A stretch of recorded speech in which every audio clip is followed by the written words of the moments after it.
बेटा इसमें हम एक और टॉपिक आपको बता रहे हैं, रिपल्सिव फोर्स। बेटा ये रिपल्सिव फोर्स क्या होता है बेटा? बेटा जो रिपल्सिव फोर्स होता है ना, इसका मतलब क्या होता है इसमें देखो बेटा, जब एटम एक दूसरे के इतने क्लोज आ जाए, जब एटम या मोलिक्यूल्स, बेटा हम यहाँ पर एटम वर्ड यूज़ नहीं कर सकते तो यहाँ पर मोलिक्यूल्स लेंगे। जब मोलिक्यूल्स एक दूसरे के इतने ज़्यादा क्लोज आ जाए तो वहाँ पर उनके बीच में बेटा इलेक्ट्रॉन इलेक्ट्रॉन क्लाउड और न्यूक्लियस न्यूक्लियस के बीच में क्या होने लग जाता है? रिपल्सन स्टार्ट हो जाता है बेटा। जब बेटा मोलिक्यूल्स एक दूसरे के इतने क्लोज आ जाए तो उनके इलेक्ट्रॉन इलेक्ट्रॉन क्लाउड और न्यूक्लियस के बीच में रिपल्सन स्टार्ट हो जाता है। तो उसी को हम क्या बोलते हैं बेटा? रिपल्सिव फोर्स बोलते हैं। क्या बोलते हैं बेटा? Repulsive force. मतलब जब दो मॉलिक्यूल एक दूसरे के क्लोज आ रहा है तो एक मिनिमम डिस्टेंस पे पहुंच जाते हैं जहाँ पर उनका रिपल्सन स्टार्ट हो जाता है। क्या हो जाता है? रिपल्सन स्टार्ट हो जाता है। और रिपल्सन होता है किसमें? इलेक्ट्रॉन इलेक्ट्रॉन क्लाउड और न्यूक्लियस न्यूक्लियस में। इस रिपल्सिव फोर्स के कारण ही जो बेटा सॉलिड स्टेट होती है मैटर की, जो मैटर की सॉलिड स्टेट होती है, वो इसलिए क्या होती है? रिजिड होती है। क्या होती है? रिजिड।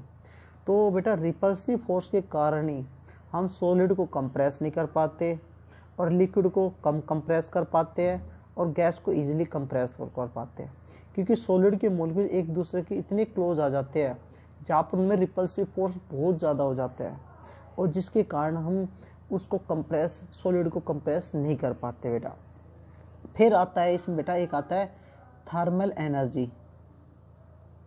Thermal energy.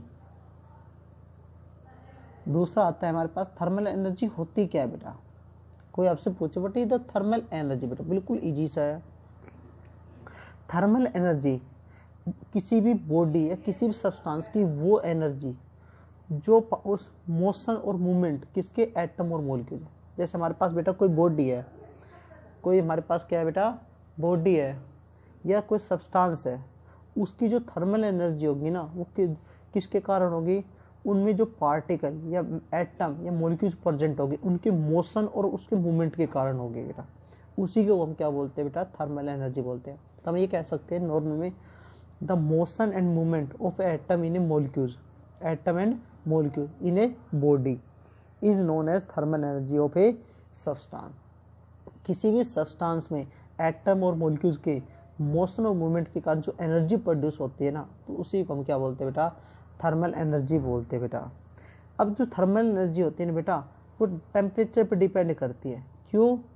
टेम्परेचर बढ़ेगा तो बेटा जो हमारे पास मॉलिक्यूल्स होते हैं और एटम होते हैं उनकी काइनेटिक एनर्जी बढ़ेगी, और काइनेटिक एनर्जी बढ़ती है तो बेटा वो मोशन फास्ट करते हैं, मूवमेंट फास्ट करते हैं और ज़्यादा मूवमेंट करते हैं, और ज़्यादा मूवमेंट करेंगे तो एक दूसरे से अपार्ट दूर जाएंगे बेटा। क्या करेंगे? दूर जाएंगे, तो उसकी थर्मल एनर्जी भी बढ़ जाती है। तो हम ये कह सकते हैं किसी भी सिस्टम या किसी भी बॉडी की जो थर्मल एनर्जी है, तो हम उसको ये कह सकते हैं कि वो मेजर करती है उसकी एवरेज काइनेटिक एनर्जी। तो हम ये भी कह सकते हैं किसी भी सब्सटेंस की जो एवरेज काइनेटिक एनर्जी होती है वही उसकी क्या होती है? थर्मल एनर्जी होती है।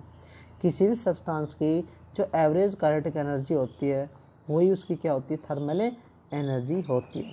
या हम ये भी कह सकते हैं बेटा movement of particle in a substance is called thermal energy. किसी भी सब्सटेंस में पार्टिकल का मूवमेंट को भी हम क्या कह सकते हैं बेटा? थर्मल एनर्जी कह सकते हैं बेटा। इस थर्मल एनर्जी के कारण ही बेटा जो मैटर होती है वो गैसेस स्टेट में प्रेजेंट होती है और सॉलिड में और लिक्विड में होती है। जो सॉलिड होती है उसकी थर्मल एनर्जी कम होती है और गैस की थर्मल एनर्जी क्या होती है? ज़्यादा होती है।